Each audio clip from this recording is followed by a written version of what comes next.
Hey everyone, I'm Trent Kusters, co-founder and studio director at League of Geeks, and this is the Game Maker's Notebook. A few weeks ago at DICE Lake Como, I had an absolute blast chatting with Fawzi Mesmar, the VP of Global Creative at Ubisoft. He'd just given a fantastic talk on creativity and originality in game development. And I had the opportunity to sit down and chat with him and get all that out of him for you, our listeners. So it starts off with Fawzi's humble beginnings in Jordan. We speak about him going to university in Jordan, game jamming there, studying computer science and Japanese, big fan of Japanese culture and video games there. And then how he eventually got his break after doing some game development in Jordan, moved to New Zealand to work at Gameloft, how working on a My Little Pony game there taught him what it actually means to be a game designer, which was important because Fawzi then went on to write the very first book ever written on game design in Arabic. We then trace his career around the globe. I mean, from New Zealand to Japan to Berlin to Stockholm at DICE, where he eventually ended up before Ubisoft. And we do this sort of global tour and we talk about those experiences, but through the lens of Fawzi's new book and the insights that he's put into it. So that book is coming out soon and it's called Demystifying Creativity on Originality in Game Development. And it's exactly what it promises to be. So we discuss a range of topics from his book and the things that he's learned over the years. Fascinating topics on the very notion of creativity, the likes of how to form a creative vision when the page is blank. We talk about how embracing constraint is actually a superpower, or how to facilitate growth in, creative growth in those that you manage. Fawzi's notion of creative sobriety and its link to originality. And then, of course, Fawzi's idea of why you must look inwards in order to create something that is truly innovative. Fawzi has worked in the trenches as a game designer, but then also, ostensibly managed hundreds of creatives and game designers in some of his positions, especially now at VP of Global Creative at Ubisoft. So there's a ton of insight here from a decades-long career, and he is incredibly charming and incredibly charismatic, and I had such a blast chatting to him. Without further ado, here's Fawzi Mesmar.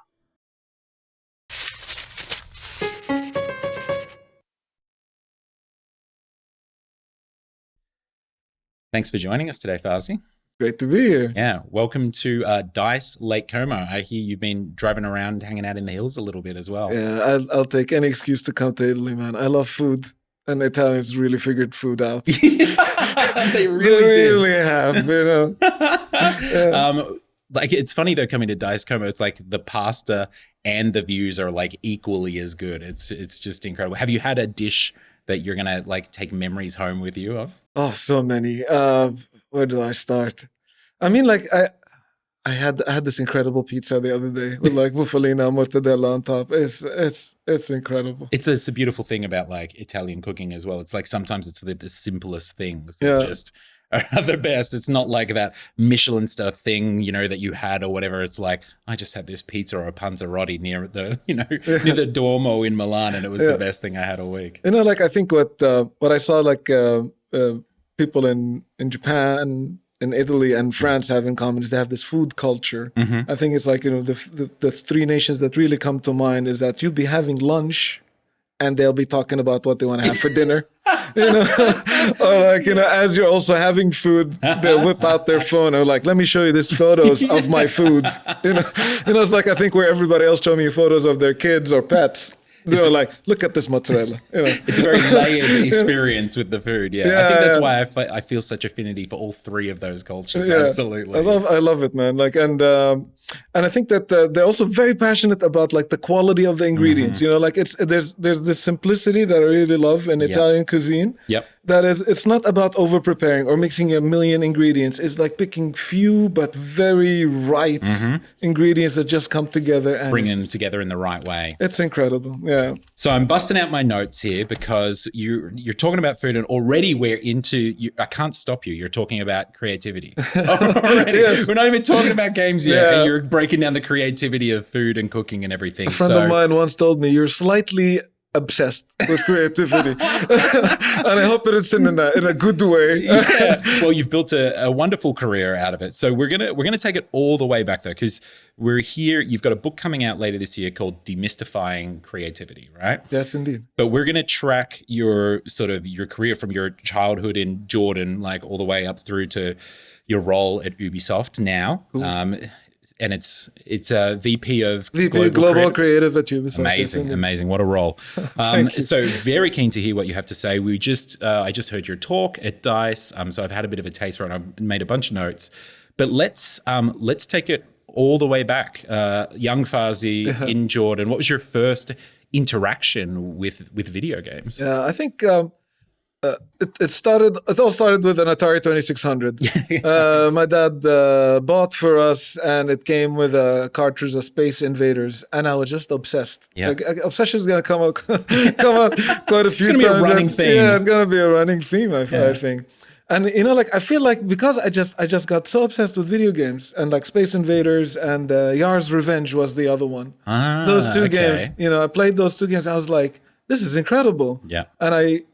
And I feel like, I've been fortunate for a lot of things in my life. But if I was fortunate for something, is that because of this obsession, I knew at a very young age that I wanted to make video games, playing these things. Yeah. In fact, like I think my parents are hoarders. They don't throw away anything. So our apartment in Jordan is like a museum, of like random trinkets. Yeah. They have like an alarm clock that's been broken for 20 years, but it's still there. Because it's important. You never know. One day we'll buy a battery, And so they keep everything. Mm-hmm. And one of the things they kept is this paper that they gave us in kindergarten, I think, in which they asked us, what do you want to do when you grew up? Yeah. And I wrote, I want to make games in Japan.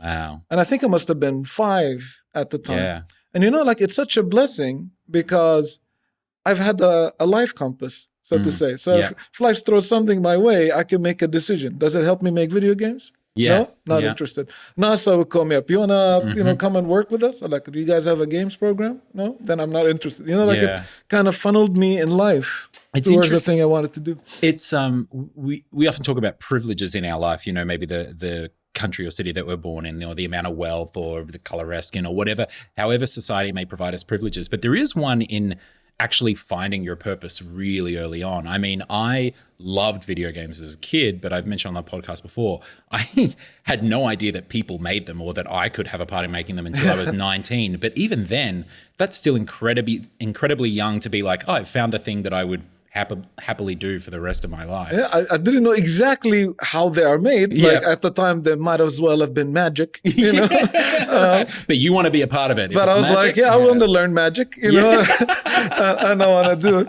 It was actually cooler then, right? Than the reality of I can wizard my way into this business. But I think that the moment I realized that there are people that are making these things, I was in junior high, I think.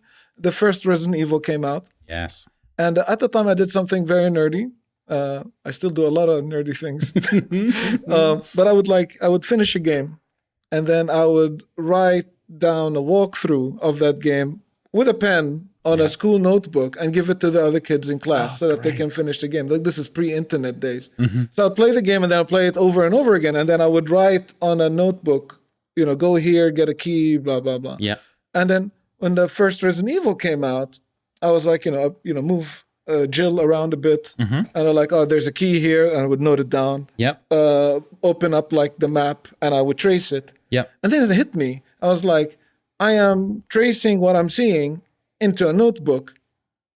Someone in Japan has done it already. Had the notebook, gave it to people, and they turned it into a game. Except they've done the reverse of what you're doing. I'm reverse engineering what somebody in Japan did. Right, okay, yeah. And I was like, that's the best job in the world. Yeah. I get to imagine stuff, put them on paper, and then a game comes out at the other end. Bring these worlds to life. Still, what happened in between wasn't really. It's like they use computers, I think. Yeah. There's less magic, but there's still magic involved. There's still magic involved. There's somebody drawing maps on a notebook, and then through magic, it becomes a video game. Yeah. I was like, that's the best job in the world. Amazing. Okay, so and what were the opportunities like at your feet to then take that realization and direct your energy or a career towards it? What were your next steps there? I mean, I thought, I was like, all right, so as I grew older, I was like, so it's less likely that it's wizardry and more likely that it's computers. Yeah. So I should probably study that. Okay. Yeah. And at the time, like all of my favorite games, and like I had this obsession with Japan since I was a kid, because like the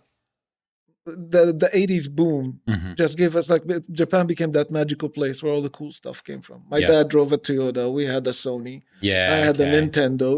Like everything, like and in the Middle East, similar to Italy, we grew up watching Japanese anime dubbed in our native tongue. Yeah. So the cartoons I watched were Japanese as well. Yeah, it's like Dragon Ball in Arabic. Yeah, exactly. We had that. We had Grandizer, which is also they have here in Italy. I see it everywhere.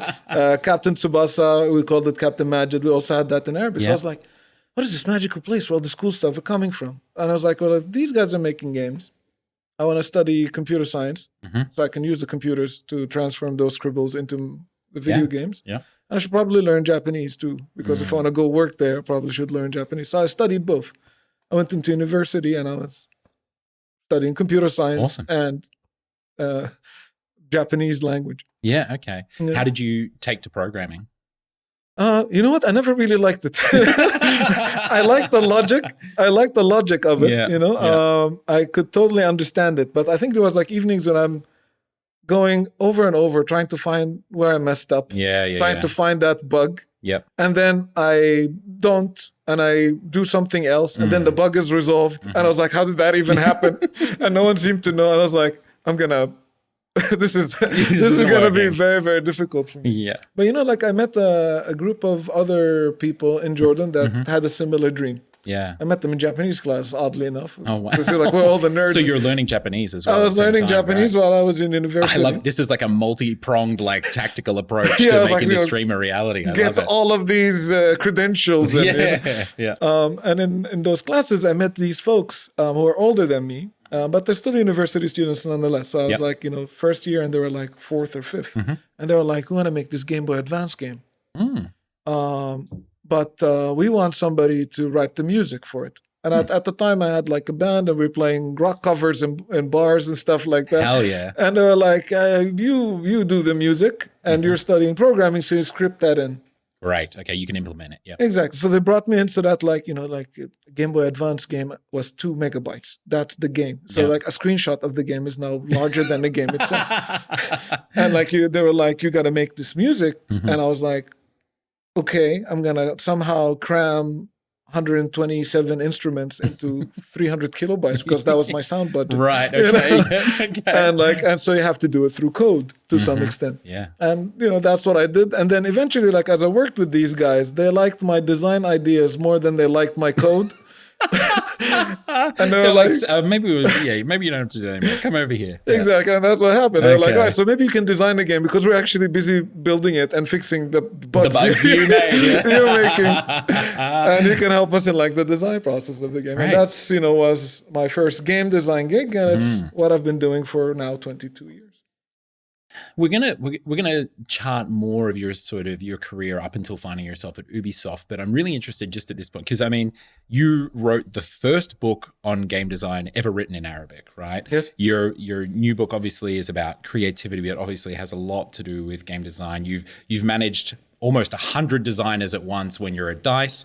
How do you feel game design has changed in your time then when you're approaching in your early days in Jordan to what we have now? Is there kind of like a big major difference that you can think of in how you approach it even, or how you see others approach it? So when I approached it at first, there was a lot of naivety in which like I did not know what I was doing. Yeah. I know a little bit more what I'm doing right now, but still figuring a lot of stuff out. Yeah. But and I think like that, what I just said, figuring stuff out, I think that's at the heart of design. Yeah. Because design, the scales are different. Design is that I theorize something. I put a hypothesis, and then I try to put a solution to that hypothesis, and then I test it out. And then I see if it works. And if it doesn't, which is most of the time, I write down the theories of how I can fix it. Yeah. And then I try those out. And then some of them work, some of them don't. So design is theorizing. is identifying what is the problem I'm trying to solve. I Yeah. spoke earlier today about context, and it's that. Yeah. Identifying what is the problem I'm trying to solve, theorizing that these could be the solutions, trying to find the easiest way to try that out, and then if it works, then it works. And if it doesn't, like I said, most of the time, we iterate until it's done. Yeah. Or we run out of time. Yeah, it's really interesting that you touch on the naivety because, like earlier on, because something that I was so impressed by with your talk today is it's clear that you've done a lot of work defining a lot of these things, right? Like I think there was something that you said, I wrote it down. A problem well defined is half solved, and it seems like a lot of what you've been doing.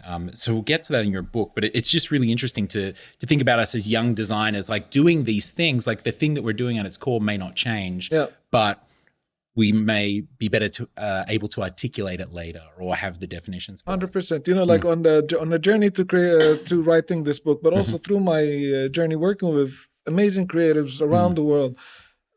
You almost always hear about like how creativity is connected to problem solving, and that always caught my attention. Like there's like the creativity always comes in you trying to solve a specific problem, and you know, Einstein once said, if there's a thing that was going to end the world, I spend half of my remaining time figuring out what the problem exactly is. Yes. Yeah, before I solve it, you know? And I think so if creativity is always coming in from trying to solve problems, or that's like a very common definition, then there should be kind of creative practice around defining problem them, then. Identifying and assessing them. Asking that right question. You're like, there's the saying that I often challenge. You know, people, I think it was a Ford saying, is that if you ask people what they want, they would have said faster horses. Yeah. And for me, like a lot of times the takeaway from this is that the audience don't know what they want, which I disagree with. Yep. I think the audience, what they're actually saying is that they want to get from point A to point B faster. So that's the definition of a problem, you know? Yep. And a faster horse is a solution to that problem. Yep. So you can, I don't know, create like some radioactive grass to get those horses to like, you know, be faster. Or a car could be a solution. Yeah. Both could be a creative endeavor, you know. But the problem is at the heart of why we try to address it to begin with, which is people wanted to get from point A to point B faster. Yeah. Talking about getting from point A to point B, I mean, you went you left Jordan, you went to New Zealand, was it first? That was your first stop? Yeah. So you did make it to Japan eventually along your path, but New Zealand was a quick stopover. What were some of the things that you sort of learned there? Because I mean, looking at your career, you obviously made games in Jordan and, you know, you kicked off your career there, but you seemed like a very busy man at Gameloft in New Zealand as well. Were there some lessons that you immediately took from that and the team there and working on design at Gameloft? I loved my time in New Zealand. Like I remember, like, you know, when I first landed in New Zealand, I turned on the 8 o'clock news, and the headline was that a penguin swam to the South Island. And I think that was the headline. Yeah. And, you know, coming from the Middle East, those are never the headlines. Yeah. You know? Big news day in Wellington. Yeah. And I was like, man, like, I'm so far that this is the biggest news that they have around here. And then I'm so far that Antarctica is close enough that a penguin swam over here. There's something so beautiful about being at that part of the world. And there's something that I feel like connects everybody in New Zealand in some way. Yeah. Like it just feels home the minute you land. And I absolutely love that. But the game dev part of your question is that when I first got to join Gameloft, there was this project that nobody kind of wanted, which we had like a pony game kind of in the making. And you know, when I get asked about the game that I'm most proud of, it's usually the game that I mention, because people don't expect it. But also I think it's because it represents a lot what it's like to be a professional game designer. Yes. You know, I did not join the industry dreaming of making a pony game one day. Yeah. In fact, I've never heard of the series before I was assigned to the project. But I was like, if I'm going to make a pony game, I'm going to make the best damn pony game I can. Yeah. You know? Yeah. So I started researching everything around the series, the cartoons. I got some budget and I filled the studio with My Little Pony toys everywhere. I discovered that there's a large demographic of male audience of the show, 35 plus males. called the Bronies. The Bronies, yeah, absolutely. That's part of your clientele for sure. And I was like, all right, so I'm going to be making a game that is, targeted for the target audience of My Little Pony, also the Bronies, and it's like the first that addresses a lot of the clientele of what this game is. And I think till some point I could still name like 600 ponies and their cutie marks. Yeah. But I think that's what it means to be a game designer, is that like I know the people that I'm making the game for, and I want to, in order for me to create a game for the fan, I almost need to be a fan myself. It's a very empathetic practice. 100%. Yeah, placing yourself in the shoes of others. And it's amazing that you say that. I came up in a studio called Taurus Games, prolific third-party developer, a lot of white label development. Big fan. Yeah. And I really look back on those days with a lot of fondness. And similarly, Soul Infernum, the game we just released at League of Geeks, is one of the highest rated games of the year. And no doubt the best game I've ever made, along with obviously my talented team and, those crew who did it. They didn't, I was barely on it in comparison to them.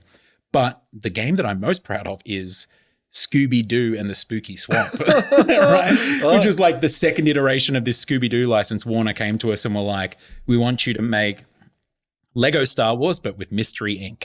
And I was like, oh, we can do that. Okay. And I had a design lead on the first one, and then he'd stepped off, and I became the company's design lead / director. And so I had to take the license and improve on it for the next game. And the constraints that licensed titles immediately imposed on you created such an incredibly fertile ground for creativity. And it's something that you spoke about in your talk today as well. You said self-imposed constraints equal creative vision, and I think it's so searingly accurate. Something that I've said is, for me, design has always felt like just answering questions within a set of constraints. Yeah. Tell me a little bit about self-imposed constraints as opposed to the constraints that you and I inherited when we used to work on licensed titles. I mean, as the head of creative at Ubisoft, I'm sure you have teams going into a room with Blue Sky. It might not even be an Assassin's Creed or something like that. It might be a brand new IP or something. Yeah. How do you begin to form a creative vision when the page is blank? Yeah, so I think so like in how I define creativity is that it's about generating ideas that are both original and of value. Originality means that's an idea that is unprecedented, that is something we've never seen before, that is novel. Whereas valuable means that it's an idea that is appropriate to a certain context. So the example I gave in the talk is that like if I'm creating waterproof tea bags, that might be an original idea, but if within a context of usefulness, that idea has no value. But if the context is that I want to challenge artistically what a tea bag even is, then that idea might have some value. As an art piece or something. Exactly. A statement. Yes, exactly. Okay. So and context to whatever we make is a constraint. So if I tell you like you need to make something that's useful, then whatever you're making has to be useful. Or when I tell you that you need to make something that is artistically challenging, then you're going to be evaluating your ideas based on that context. Yes. If I tell you I need your idea to make money, that's also a context. Yes. True. So whenever we're making something, we are inevitably trying to find that context.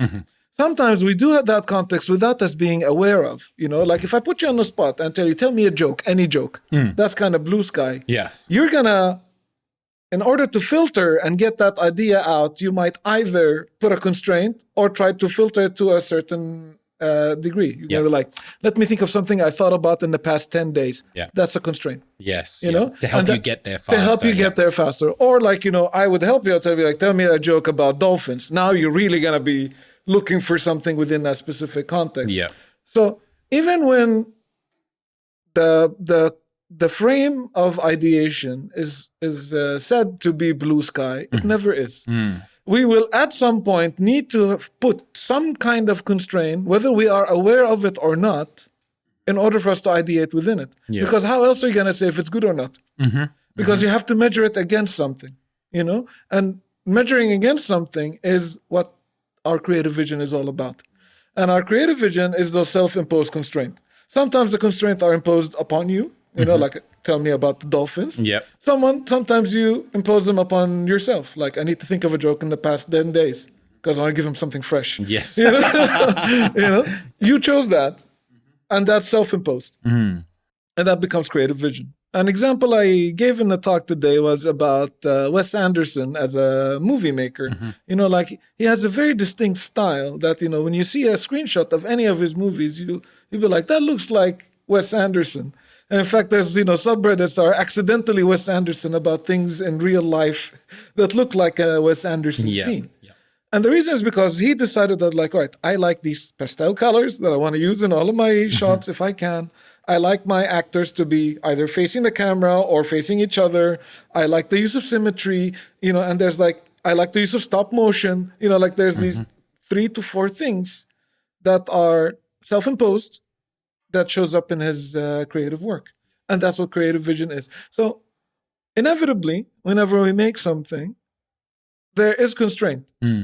Our ability to find out what that is and articulate it is something that I delve in quite a bit in my book that I call creative sobriety. Yeah. It's like your ability to really dig deeper into yourself and find out, why do I like what I like? Why do I like pastel colors? And then say that. Or why do I like these shots? Oh, because I like to use these. I like symmetry. And then being able to tell your cinematographer, like, look, we're going to be working on this movie. We're going to be together for a year. I really like symmetry. Yeah. That's a crucial piece of information for that person to work with. Yes, absolutely. Yeah, you're communicating a constraint, which then is also inherently communicating your creative vision. Absolutely. And when either doing a work on yourself, like when we first started this podcast, you told me I tried to keep this to 90 minutes. Yeah. So that's a constraint that you placed on yourself. I told you can go all day if you want, but you said, no, this is the format I want. This is my creative vision of what this podcast is supposed to be, and I will work within that. Yeah. And now we need to navigate how to make this guy, which is me in this case, talk or shut up so that I can get the information out of him in a way that works within a 90-minute format. Yeah. And so that's problem solving within that constraint.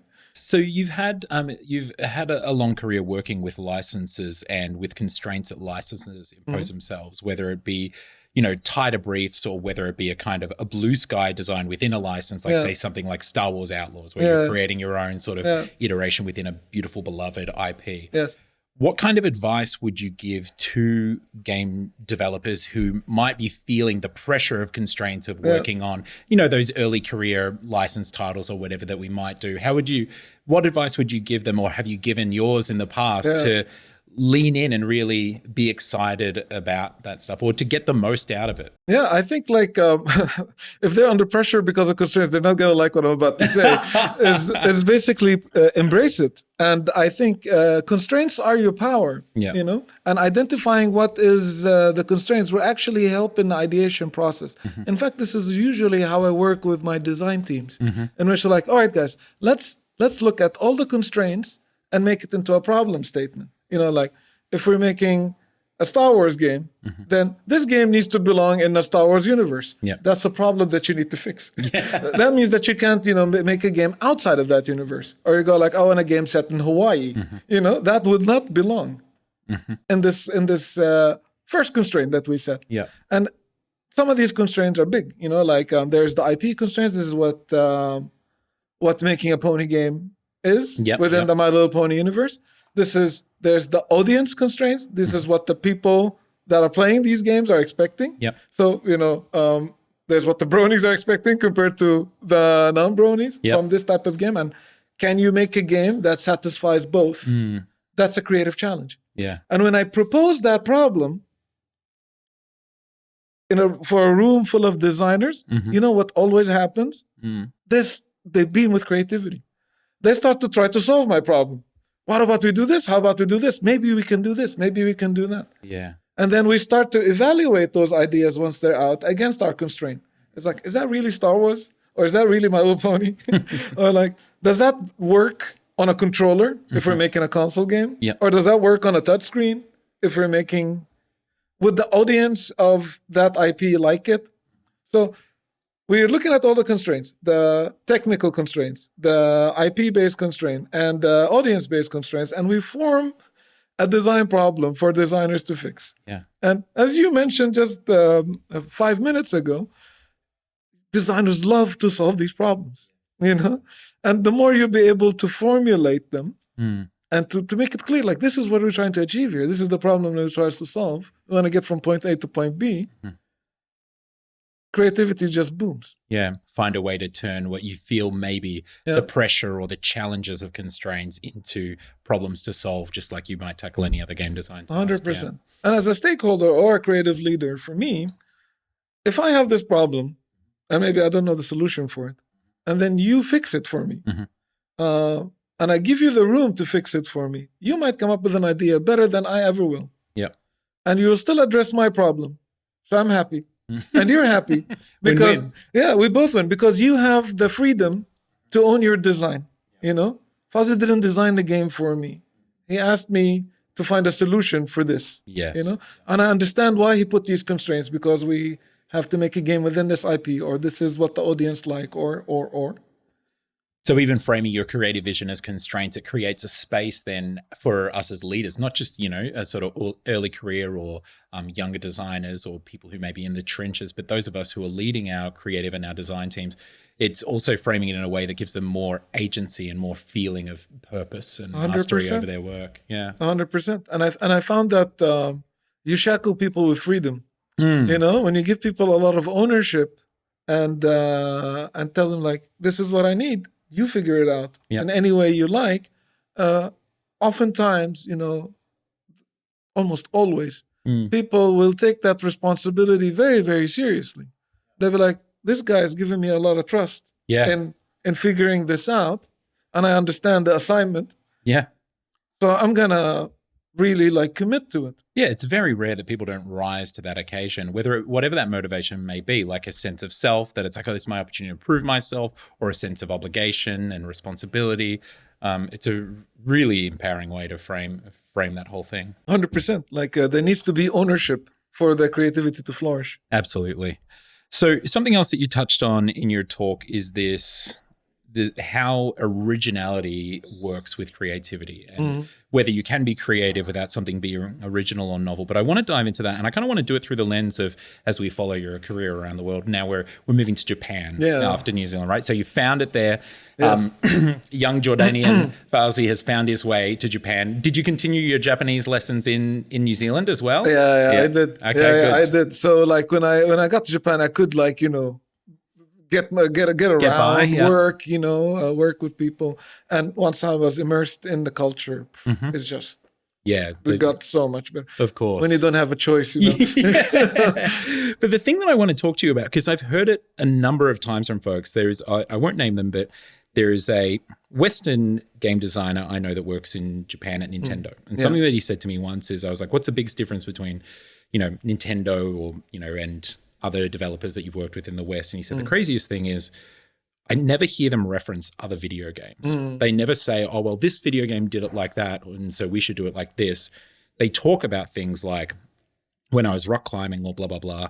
And he said, I don't know if it's just anecdotal or whatever, but it's very different to the States in that regard. And it's something that you touched on, talking about Miyamoto himself, and running through the hills and slashing at the rice fields with his sword, or looking at the drain pipes. And you said something that is, originality is making something novel, and originality is someone's personal experiences.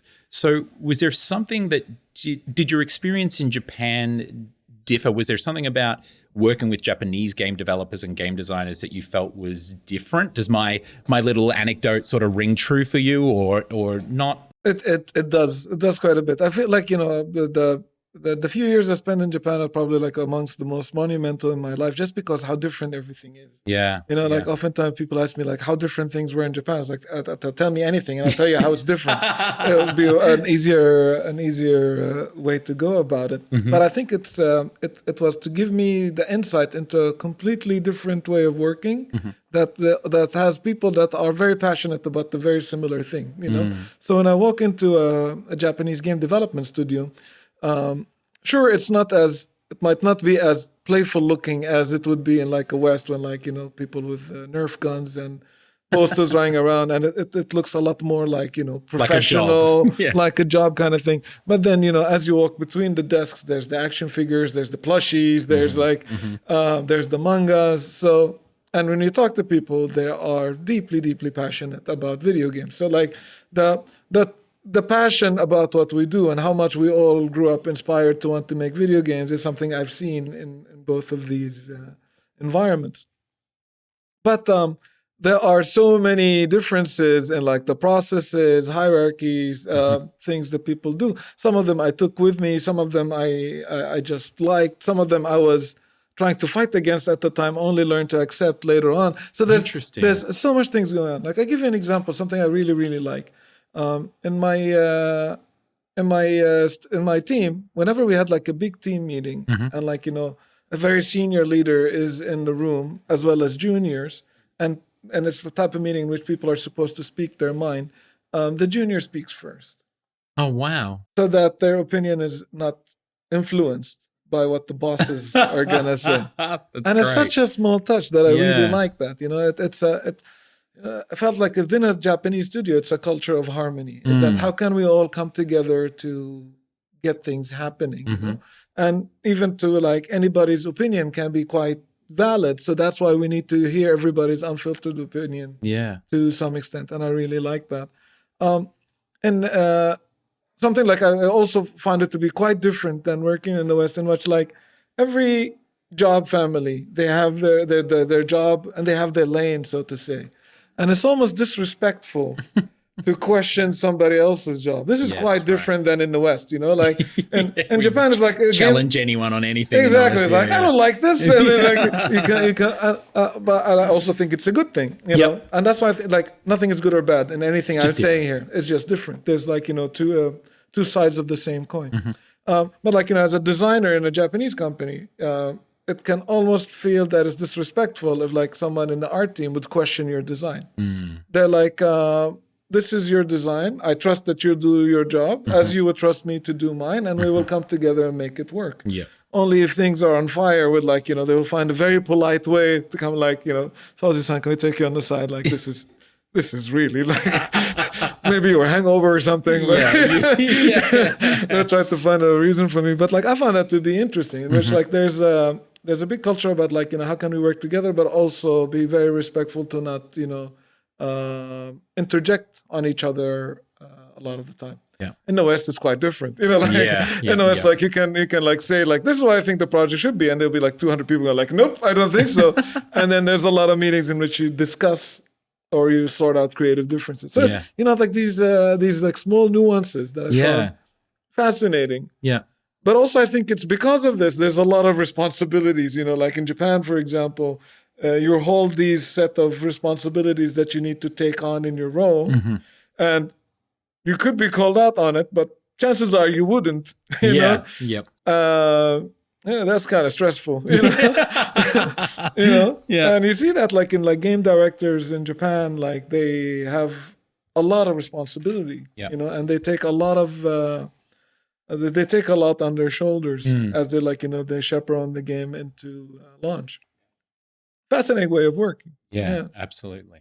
And so remind me, you went to Europe afterwards, right? Yeah, I moved to Berlin. Okay. And how long were you in Berlin for? 3 years and 9 months, almost 4. Okay.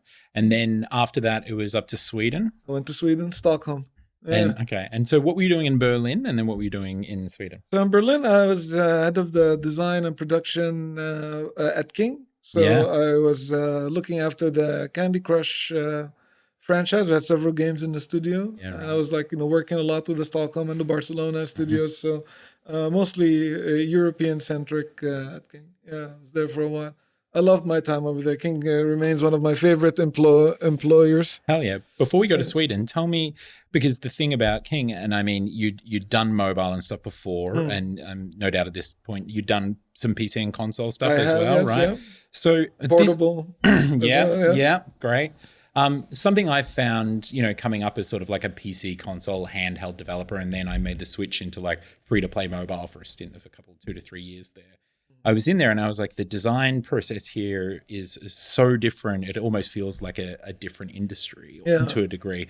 What were some of the things, excuse me, what were some of the things that you found different about the process going from each of these studios and changing? Again, it's like, I'm sure design at its core is like a particular way. Yeah. But was there anything in the nuts and bolts of like what you were doing in your day-to-day process and how you were working with your teams that say differed at King from then, some of the other places like Japan or wherever you'd work? Absolutely, 100%. Like if I take us back to like earlier when we spoke about design, and I told you about like how we theorize, hypothesize, and iterate. And when you work on a game of that scale, so I think it's by far one of the games I worked on that is played by the most people. Yes, right. So it's probably the only game that I've ever worked on. Where every day when I commute to work, I was looking at people playing my game. Of course, it's never like that. Or like when I go through the airport security and my backpack had the King logo on it. That guy at the security go like, my girlfriend's not talking to me at night because it's playing your game, or can you send me lives or something like this? Like the amount of player interaction that I got because of this was something I've never gotten before or after. Like if you want to talk to people who played Persona, you got to be at very specific places. Yeah, that penetration of mobile is just so ubiquitous, right? It's just crazy. 100%. Yeah. And that is like the game that had like one of the most, like I think the number of downloads are in the billions. Yeah, that's crazy. A number of people that have played that game. So from a design point of view, you are also still solving problems. In which, like, how are you creating a meaningful experience that can be fun for 20 seconds? Yep.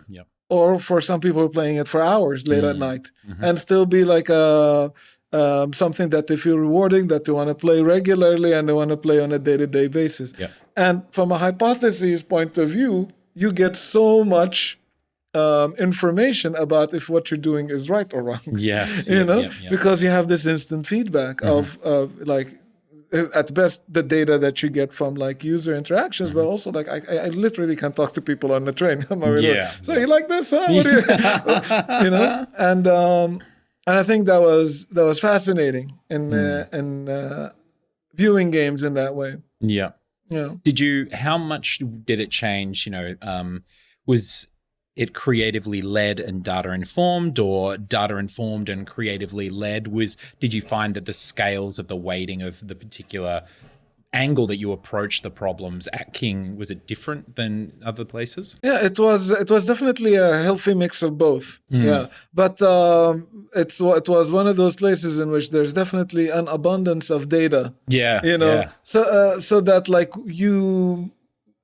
when you're sometimes when you're making especially console games or especially games before my time at King where like there was no patching, so like we ship this game and hope for the best. Maybe your time at Taurus, you definitely recognize that. And like you probably were in a meeting room with like several other people that we were at an opposing part of the problem. You were like, I think this is the solution. You think this is the solution. And we both could be right and we both could be wrong. And then we have to ship this box and hope for the best.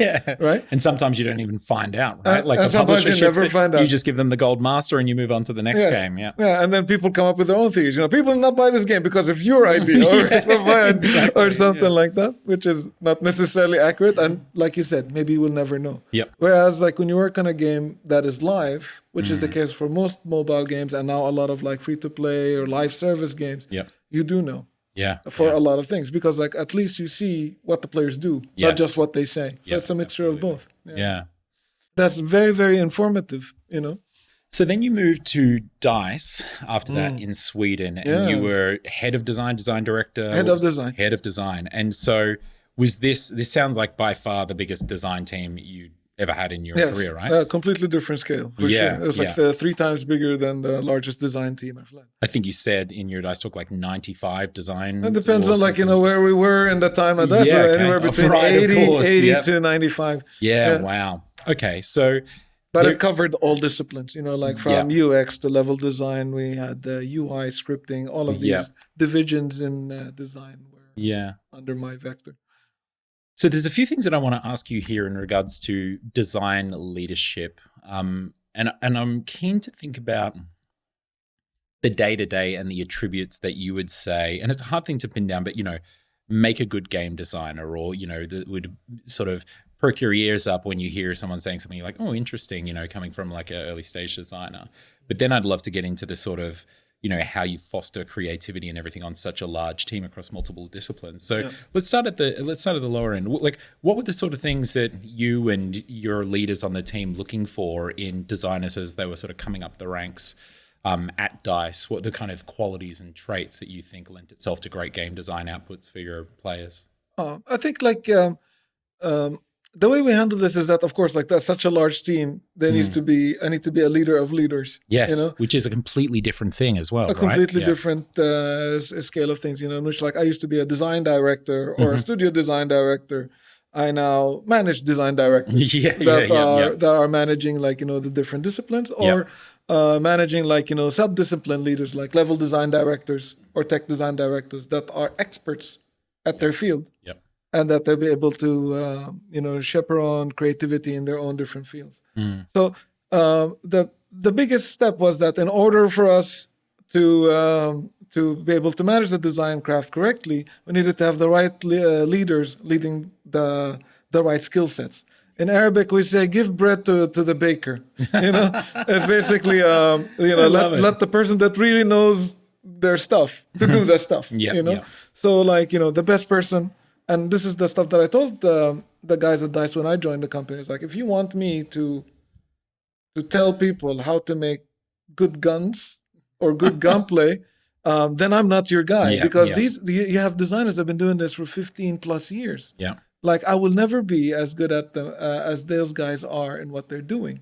But what I can do is facilitate for them to be able to do their job in the best possible way. By putting together the processes, the direction, and ironing out the constraints that they need to operate within. So we needed to empower the leaders of their specific skill sets so that they can grow the designers in their own specific skill sets as well. So if you have, like, the senior the level design director will be looking at the lead level designers, the senior level designers, but also hire the level design interns. And then grow them to grow up in that lane. And then, like, within their sector, they will have level design meetings. They will put together, I'm a big fan of peer reviews as processes in design generally.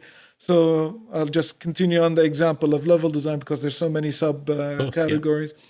We will implement the level design peer review processes as part of, like, creating levels or maps or something like this. So when you create the harmony and then, like, you create the standards of excellence within a subfield, but also what needs to do for growth by identifying these are the things we need to solve. You give the room for people to grow, So it's a lot of the same principles that I described to you that my beliefs of what design is and what leadership is and how you can shackle people with freedom. We just applied.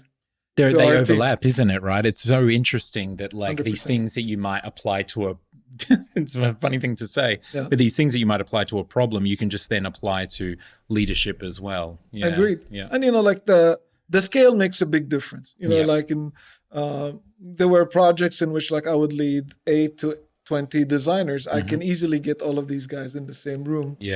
And, talk about what we need to do. But also, when you talk about a game that is at a much larger scale, at a much larger team size, you need to pick the times when you do this. And I think it was interesting that, like, there's a large section of my work there was during the pandemic.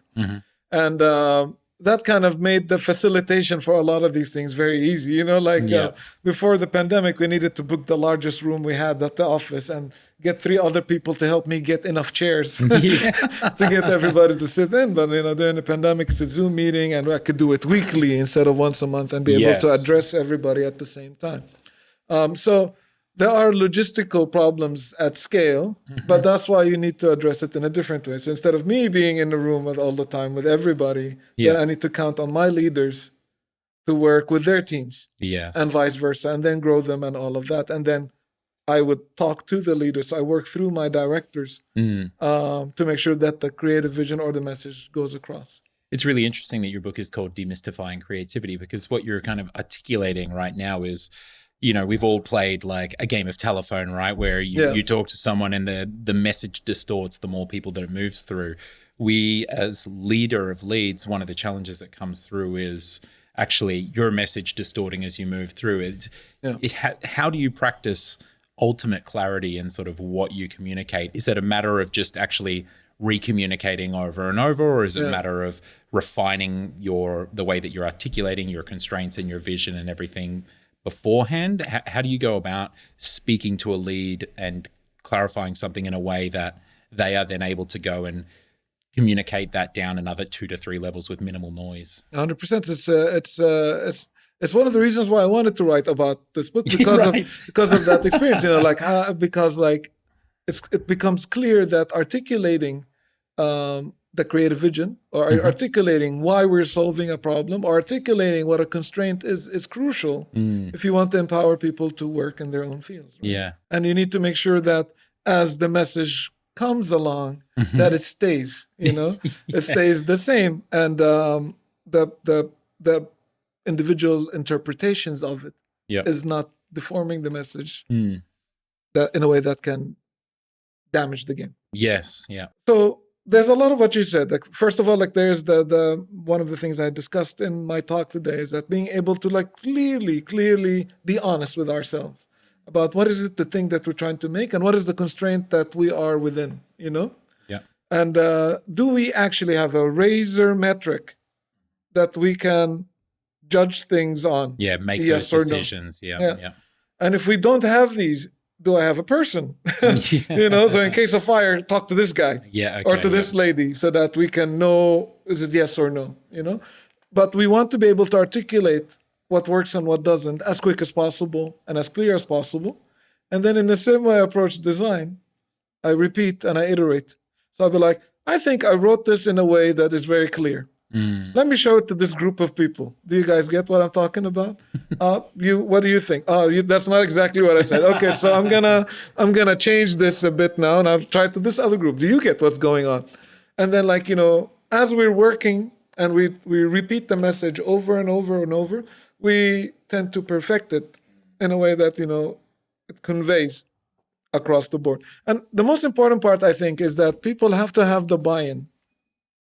So if I'm telling you this message, if you don't know why I'm doing this, you're gonna interpret it with your own reasons. Yeah. If you don't like it, you're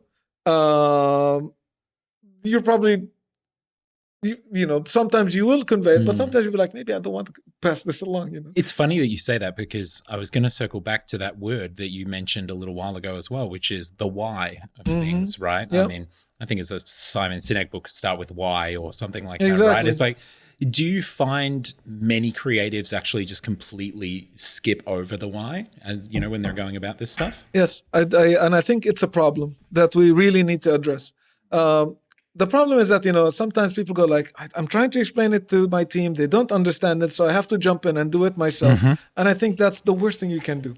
Because that's a common mistake, right? Like, people get frustrated that people don't understand the why, so then they're just like, I'll do it myself because it's faster. Exactly. But it's a fatal error. Exactly. And a lot of the times it comes because people don't know the why themselves. It comes to them instinctively, It's like when you try to recall the joke, but you didn't realize that you're actually looking in the past 10 days only. Yeah. And then if I bring up a much older joke, you'd be like, no, that's not the joke I'm looking for. But you never told me that you're looking in the past 10 days. Yeah. But it's interesting, that notion that a lot of creatives who fail to, pass on that why may not even know the why themselves. Exactly. Right? And that's why I call it creative sobriety.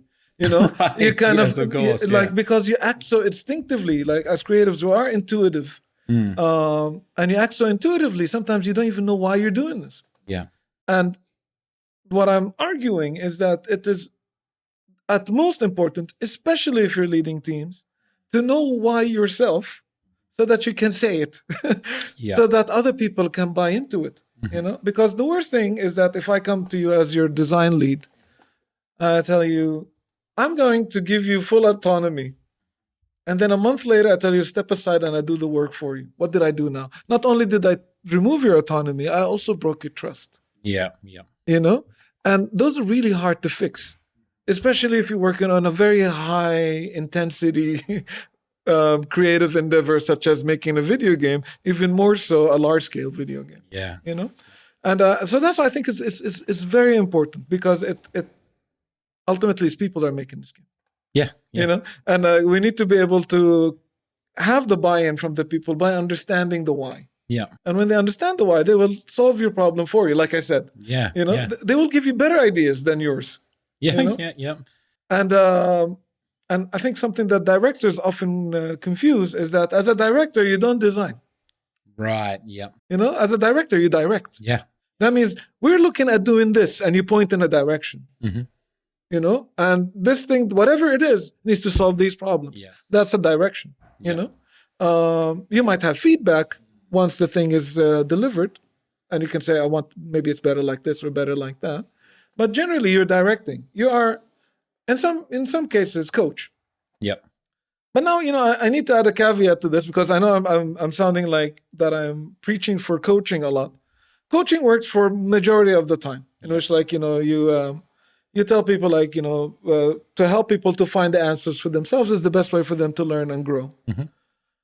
But when the building's on fire, you know, you can't afford to coach people towards the fire exit. Yes. Yep. You have to tell everybody get the hell out of here now, and that way. Yep. You know, so I understand that when there's a time constraint and there's an emergency, sometimes this protocol that I'm talking about needs to be adjusted. But I think for the majority of the time, if you are coaching correctly from the beginning, things shouldn't be on fire. Yeah, a communications mentor of mine once told me that if you're doing it right, by the time you actually say, hey, there's a fire, we've got to run to the door, just go.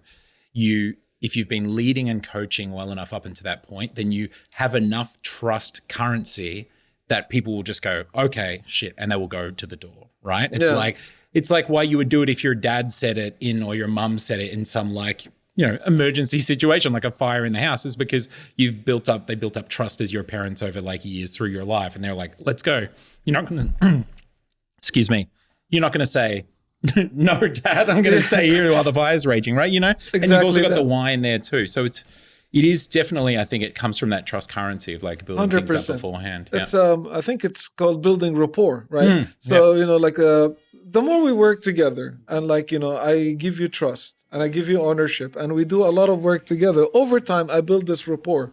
So if for whatever reason one day, you know, like I missed my coffee in the morning and I design something for you by accident or something like this, I have enough credit in our shared emotional bank that you're gonna let it slide. Or even better, you're gonna call me out on it. You're like, Fawzi, why are you doing this? You don't usually do this. Yeah.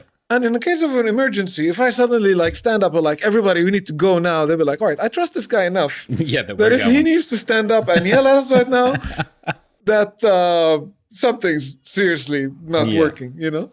Well, okay, let's dive into that, because this is something that a lot of leaders and especially creatives, they encounter very quickly in their career. And you even do it in early career, maybe like having to give it up the change, but that's feedback. So in your roles, no doubt you've had over the years many times when you've had to say like, hey, this isn't working, we're going to change course, or we are going to do it my way. Yeah. Have you found any particular frameworks that you've found work well for giving people creative feedback or helping take them off a very specific path that they're already on and putting them on something else? Like, you know, I think the best part is that if you've done the work beforehand, the feedback becomes easy. Yeah, like we were just saying, right? You've got the bank there. And like, so the rapport is one of them, but also if I establish the rule sets, you know, so let's say like, you know, the context in which we're creating is that this game needs to run well on a controller, and you make a mechanic that is better on touchscreen. Then I'll come and talk to you and I'll tell you like, Trent, we agreed that this should be a controller game. You know, so this mechanic is cool and all, but according to the rules, to the law that we established together, it doesn't work. Yeah, to the goals and the constraints. Yeah, exactly. And if I have those already established, you know, don't want to say never, but rarely would I've had a tough discussion with someone. So essentially you're saying that 95% of the work for giving difficult feedback is actually done up front. Yes. Yeah. It's so that, you know, like, so that when you're honest about it, they know why, you know? Yeah. But, you know, like the difficult feedback goes like, you know, somebody puts a design in front of you, like this is what happens with a lot of people, and I know a lot of people in the industry has been burnt by this. You put a design forward in front of a director and they tell you, I don't like it. Yeah. Well, why? It's not good enough. It's not good enough. You need to make it better. Yeah. And that's all they give you. So like, what did you get out of that? How do I make it better? Why is it not good enough? By what metric? By what metric? How, like, so if I don't have any of this, but this happens so often, you might have also heard about people like, it's their time. They come to you and you're like, I want a promotion. And this is not just games industry focused. And then like their manager will tell them, you're not ready. What does that mean? Yeah. What does that you're not ready mean? But if I was a manager, and I've managed people for a long period of time, and I have a development plan ready, and I tell you, you want to be senior? These are the things you need to do. Yeah. You come to me like, I want to be senior. I'm like, all right, let's look at the plan together. These things that we agreed that you should do, you haven't done yet. I'd be like, oh, yeah, sorry, I'll go do them and come back. Yeah, and then we'll have the conversation again. Yeah. Because it's hard. If you and I have a contract and we agree that like these are the things that you need to do to get the promotion, and you and I agree on it before you even feel that you are ready for the promotion. Yep.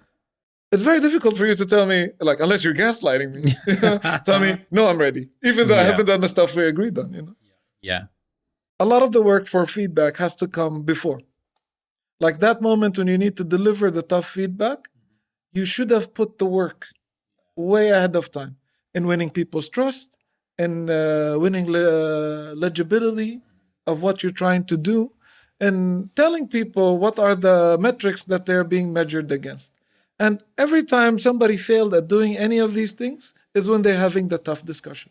Yes. And I've been there, like I probably earlier in my career, or maybe like, who knows, everybody makes mistake in which there was a point of clarity that I forgot to make. Yeah. When the time to talk about it comes, there will be. Why didn't you tell me before? And you know what? They're absolutely right. Yeah. I should have. Yeah. Yeah. But for whatever reason, I didn't at the time, or I didn't know myself, or, But ultimately is that, have done the work, that conversation would have always been much, much easier. Fantastic advice. So let's now move to where you currently are, because I believe after DICE, did you go straight to Ubi, or was there straight to Ubi? Okay, so you're at Ubi, you're the Vice President of Global Creative. What does that mean? What does a Vice President of Global Creative do every day? So what I love about this job is that, like, at DICE, I was working on several projects that are within the studio. Because as managing design, I managed design across the projects that we had going at the same time. And at Ubi, it is similar, but across several projects in the European studios. So, in Ubisoft, we have studios all over the world. I think we're over 40 locations. Wow. Spread all over the world. Our portfolio of games is huge. I don't think one person can be aware of everything that goes on in the company at the same time. And we were just saying that Milan, which is only like 100 kilometers south of where we are now or something, is Rabbids, right? Yeah, exactly. I worked with these guys on my Rabbids parts of Hope. Love these guys. Much, much love and respect to all of them. In my job, I support the creative directors and the creative teams on several AAA projects in our European studios to help them bring their creative vision to life.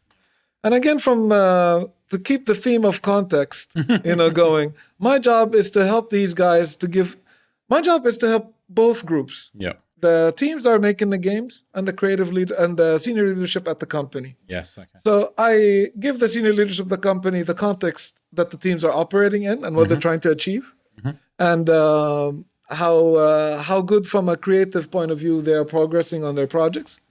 And to the teams, I help them by giving them the context of the company and the market and what we should be aiming for. Yep. So I do that communication on both sides. So I am supporting the creative directors and the game directors and like the core teams across all of our projects, and not all of a selection of our projects in European studios to help them bring their creative vision to life, as well as I support the senior leadership in giving them a description of where we are with our games and where we're heading. Incredible stuff. Just the wealth of the wealth of talent that you must work with across all of these studios. I imagine that you're learning every day. That's the best part of the job. Like I feel like I work with some of the best people in the business. And across so many different cultures and locations. And they come from very different backgrounds. Mm. And the type of projects that I work with are very different as well because of the diversity of our portfolio. So I get to absorb so much knowledge also in parallel at the same time. I think it's one of the things I'm most fortunate of because, like, I could see the development process of a game like Mario Rabbids Sparks of Hope, at the same time see the development process of a game like Star Wars Outlaws. And other projects that we have going on in the company. So it's been fascinating. And as well, like, I said that earlier, is what we have shared across all games industry. That everybody's so passionate about what they do. And like, when you love games and you're passionate about games, I could definitely see that you share that passion as well. And you talk to these people all the time and you're interacting with them all the time. It keeps you inspired. Like a source of energy. 100%. They love what they do. So I'm going to ask what I've kind of been asking, like throughout this whole podcast. So it's a risk of asking the same question again, but I mean, the beautiful thing about your career is that we're just going from one scale to the next every time. So is there something different like, to put it in context, some of these creative directors are leading teams of over 1,000 people, right? Is there something different in leading leaders or being a resource for leaders who are leading leaders who are leading leaders who are leading leaders who are leading leaders? It gets mind-boggling, doesn't it? Yeah, right? It's like a little bit of inception there, right? Or is it the same process all over again? It's the same fundamentals. The fundamentals of what everything is all about is the same. Like what I spoke about, design, and iteration and trial and error. What I spoke about, leadership, in terms of like putting in the work, winning in the trust, identifying clearly the objectives. The principle applies. The level in which you're helicoptering changes. So when I'm a lead designer on a feature, then I need to clearly articulate what makes a grenade work really well. And then we're talking about, I need the grenade to feel authentic. I need the grenade to do area of effect damage. And then you talk about the design of what this weapon is supposed to be doing. And then you work towards making it a reality. Versus, I want to say what this project is supposed to be. Versus to go like on a much higher level and go like, this is what we're trying to achieve as a company with this portfolio of games. So it's the principle is the same. The level of zoom changes. It's a funnel of detail. Right? It's a funnel of focus. At the higher thing you're talking about, much more conceptual, much more strategic, more about the player fantasy 100%. And the context. And then, as you say, you're talking down the bottom, you're talking about the force with which a grenade is thrown and its weight and the area of effect and all that. 100%. So like if I am at the strategic level and I book a meeting with a creative director and I tell him I don't like the red on this button, it needs to be a bit more hue. That's almost insulting. And of course, we'll never have that level of conversation, because there are people that are, like I said before, way more experienced and talented than I am at their areas of expertise. That is, give the bread to the baker. Exactly. But like the types of conversations that we need to have has to be at the appropriate level that we're working with, and that's fascinating. Different level of responsibility. Absolutely. There is a point that you reach, I feel, in your career that even if you are someone's boss, you're effectively peers in regards to your level of knowledge and your amount of experience anyway. And it's 100%. It's very different to those early stage manager and report. The way I see it is that I am like my management philosophy, I'm a servant leader. So I don't see it hierarchical at all. And I've always said it to all my design teams is that it's an honor to serve you. And that's how I see it. My job is to help people do the things they want to do. And empower them to do it the best.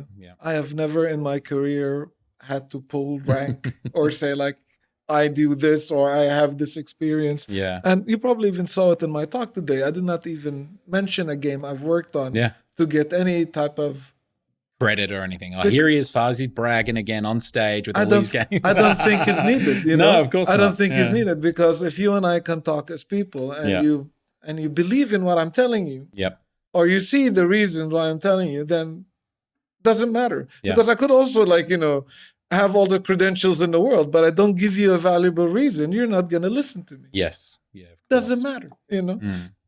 All right. Well, I do have one more Ubisoft question, because talking about creativity, there are few organizations in the world that have had such a huge impact on, you know, the game development process, or have created so many different worlds and IPs and experiences for players than Ubisoft. Obviously, huge, gargantuan titan of the industry. Is there something in the, you know, that you've seen, obviously without giving away the secret sauce or anything like that, that you can't, but is there something that you've seen that seems to be a kind of secret sauce of Ubisoft's, or a way in which they work, or a way in which they approach their games, that has just had such traction with players over the years, that creates this ability to just, well, create, in a sense, to have this endless source of creativity? I don't know if it's a secret sauce as much as, like, I think this is a company that deeply believes in creativity and creatives. And I deeply believe in, like, we should try out new stuff always. And whenever we try out something new, and if it works, people will come and appreciate it. And if it doesn't work, we'll learn something from it. Give it another shot. It's a company that, doesn't give up on things, and I kind of like that. You know, it's kind of like we wanted to try this. It might work, it might not, but let's give it a go. You know, and let's see if our players resonate with it and all of that. And I like the creative spirit of the company, and I think it shows. There's so many people that are in the company that's been there their entire career in a way that I've never seen in other companies as well. People have been there, like, you know, 15, 20, 25 years. Yeah, it really says something, right? Yeah. Yeah, it's just, and it's interesting because we come back to that that notion of funnels and the different layers of detail. Like, even what you're talking about, that iteration is inherent within game design, not giving up on something, right? We iterate in loops of you know, in sprints when we're making a game, but Ubisoft is iterating in worlds and IP and licenses over 100%. and over. Yeah. Like, you know, the diversity of the portfolio of this company is always mind-boggling to me. Like, it's in the same portfolio. It has, like, you know, games like Assassin's Creed and Far Cry, but also has Rocksmith, Motorfest, Rabbids, you know, Prince of Persia, Just all of this Dance, happening. Just Dance, you know, like, all of that is part of the same portfolio, and it's really fascinating, and it's a privilege to see, you know. Yeah, of course. All right, let's talk about your book. I mean, we've been talking kind of about it the whole time, but I want to talk more about the process of writing it and getting stuck into it and everything. So when did it first hit you? So you'd obviously written a book, and actually, what is your book already that you'd already written? What's it called? The game It's called Al-Khallab fi Fan Tasmim Al-Al'ab, or Al-Khallab in the Art of Game Design. Yeah, fantastic. And so you'd already done that. Now you've got this, like, when did the idea or the itch to write another book? Because, I mean, you've also written comic books in the past, in your earlier days, right? So when did that itch strike you to write Demystifying Creativity?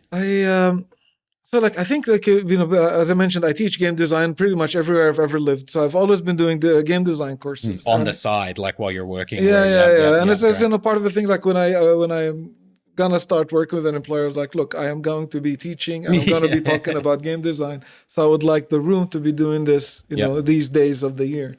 And my employers almost always like it, because we end up hiring a lot of the interns that I've taught anyway. So you're like a double agent. Double agent. Like, this one's good, this one's good. No, but kidding aside, like, it was so difficult for me to get into the business. It's almost personal for me to help people get into the business. So that's why I wrote my book, because I did not have any resources when I was growing up, especially in Arabic.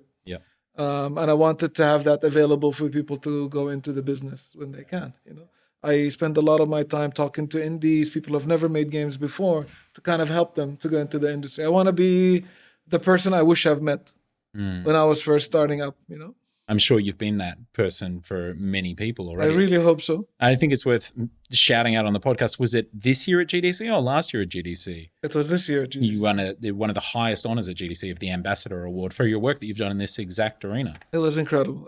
One of the highlights of my life, really. Yeah. It was incredible. I've never spoken to this many people in my life. There were like 4,000 people in the audience. And to be presented by your Habibis as well, up on stage, so cool. Rami and guys, Osama. They really humbled me. They really humbled me with that introduction. It was an incredible moment, really. And, I did not expect it at all. Yeah.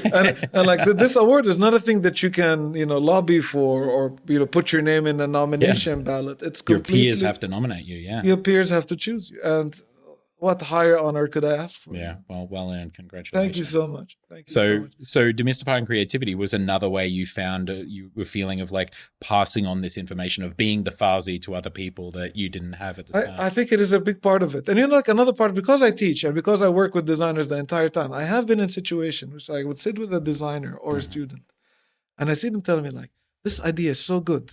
We're going to quit our job and build a company around it. Yeah. And what they don't know is that was the third time I see that exact same idea that week. Mm-hmm. And then I would have a team, for example, in a company, they will pitch an idea for me and we put our hearts and soul in this. This is the idea that we have to make. Only that I've seen that same pitch from different teams 4 or 5 times. Mm-hmm.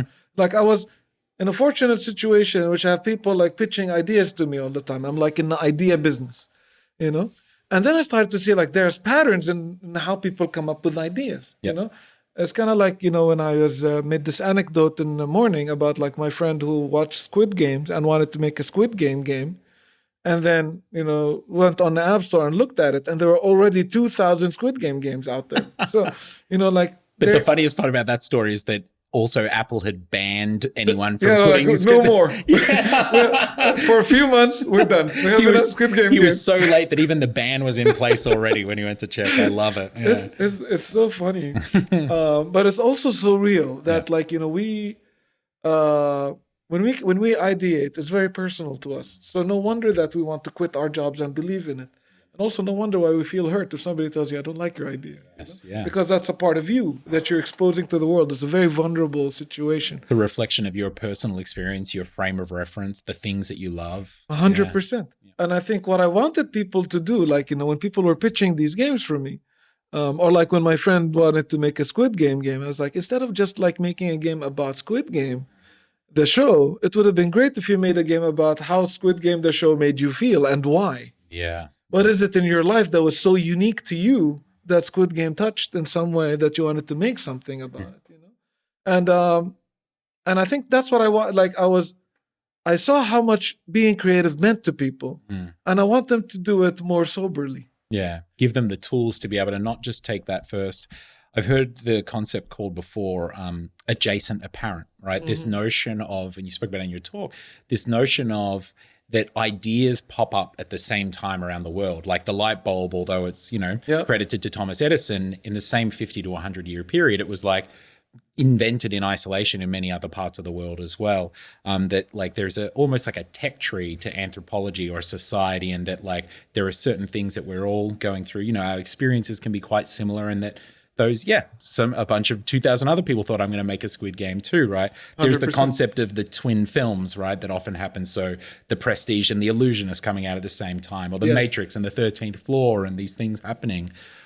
It's a really noble gesture to try and create a framework or a little tool set to help people get past that first idea or second idea into that third and fourth, which you've spoken about at this creative sobriety of like being able to reflect on your personal experience to do that, to go deeper. Is that part of your book and what it's trying 100%. To do? 100%. It's a term that I'm coining towards this very, very thing that you mentioned. And I love the examples that you gave because like when you see so many of them, and then like in my day-to-day, I started to see it as well. You go like, this can't be a coincidence. Mm-hmm. All of these things happening around the same time. It's more than just chaos. Yeah. Surely there's a reason for it. Mm-hmm. And the reason, it has to come from like, levels of association. Yeah. So if we go back to like the definition of what a problem is, every problem might have a very obvious solution. Mm-hmm. So if I tell you, I need you to come up with an idea that's around the color, if you say pink or white or blue, that is very easy connection to make. Yeah. Therefore, those ideas are inevitable. Someone will come up with them, But if you practice creative sobriety and go like, my idea is milk. How did I get here? It's because I thought color is white and milk is white. And when I practice creative sobriety and understand how many levels of connections that I made to come up with this idea, then I can really think to myself, what are the odds of somebody else having that very same idea? From white to milk is not that much of a stretch, right? Yeah. Then what can I do to intellectually push it further? Yeah. And that's, what I'm advocating for, is that when you have that idea that you almost want to quit your job for, I want you to think about your life. I want you to think about your life journey and say, like, why did I like this? Yeah. What part of my life journey had led me to like this? And then how can I use that into the thing that I'm making? So instead of making the game about milk, why do I like milk? Which part of my childhood does milk come up in? Mm-hmm. How did that make me feel? How can I make something about that? And that will tend to be resonating more or more original, if you may. Yeah, absolutely. It's just amazing, isn't it, how much, we tend to think we should be following trends or whatever, but you hear from creatives time and time again that like making something authentically personal and an expression of their own selves or their own inner thoughts and feelings and emotion is, often what leads to success, whether it be critical, cultural, or commercial. A lot of the time, it's like my business partner and our creative director at League of Geeks has just always felt like, if I like something, surely there's enough weirdos like me out there that like it. So if I'm just going to make a game for me, but then obviously be data informed along the way, then like it's by the end, even if it fails, at least I'll have made a game for me. Yeah, 100%. Yeah. And there was a bunch of people that I did a talk or something like that about this very same thing, and they're like, we always felt if I make something about me, that it will feel like cheating. And like they felt kind of validated that I gave them the green light. I was like, no, I actually encourage you to do this. Yeah. Because if you want the odds to be in your favor, you need to look for the one thing that is truly unique, that there isn't something else like it in the world, which is you. Yeah. Yeah. You have to look into yourself. Like our uniqueness is the food for our creativity. Yeah. Even listening to your talk, I was thinking about like, okay, well, it's interesting to think of a particular genre. And it was your example of, Miyamoto and, running through the hills, swinging his wooden sword around it, leading to, Zelda and stuff like that.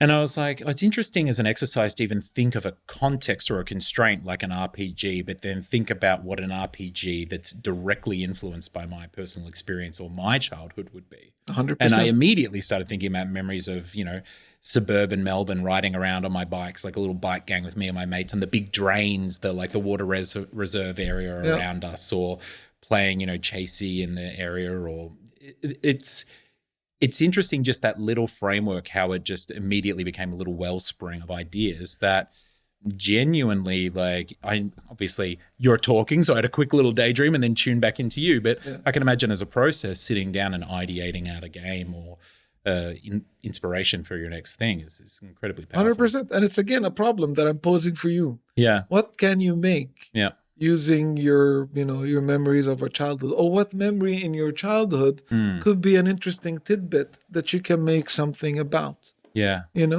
That is a problem that I'm posing to you, and then you can design around it. Yeah.